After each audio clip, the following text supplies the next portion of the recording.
Hey everybody, Jeff Evely here. It's a bit of an overcast but mild day out on the Atlantic coast, so that's good for me and Axel. Apparently it's a nice day to be chasing ducks. He never catches them, though, because they're better swimmers and flyers than he is.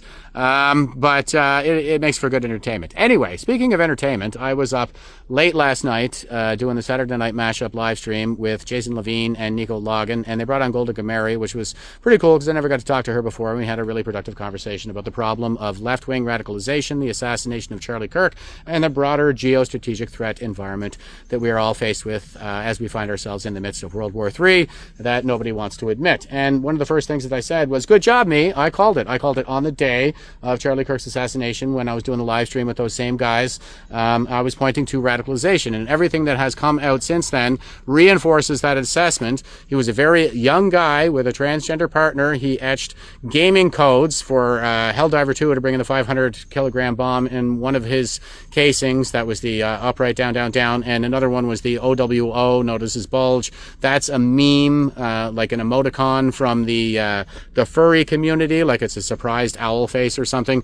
There has been an effort underway for a number of years to radicalize the gaming community. The Chinese Communist Party owns Tencent. They're the largest gaming company, and they just kind of gobble up all the smaller ones and start pushing a bunch of DEI stuff. And there's a lot of effort being put into radicalizing communities on Reddit and on Discord, a lot of these gaming communities. And this guy apparently had a transgender partner as well. So all indications, really, everything that I can say for sure about this guy reinforces my assessment that this was a case of radicalism, not a professional shooter. But that's not going to stop people from speculating. And there's all kinds of speculation out there, especially around Israel, as usual, that really just kind of gets in the way of us discussing and solving real problems.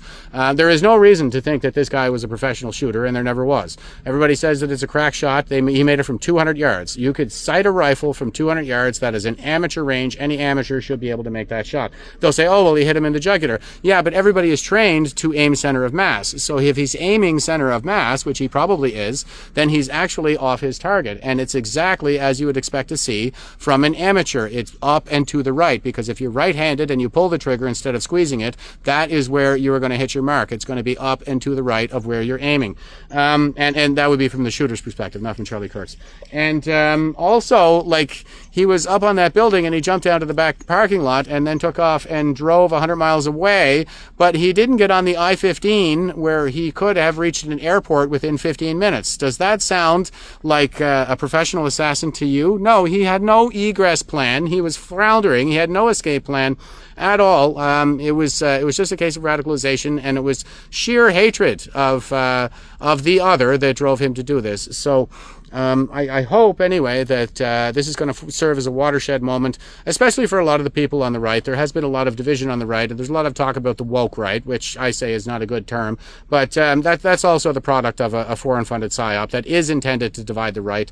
We're never going to be able to save our kids if we can't talk about real issues. So here's to hoping that we can finally do something in the way of counter-radicalization, and you will be hearing a lot from me on that in the very near future. So stay tuned and have yourselves a great day, everybody. Take care.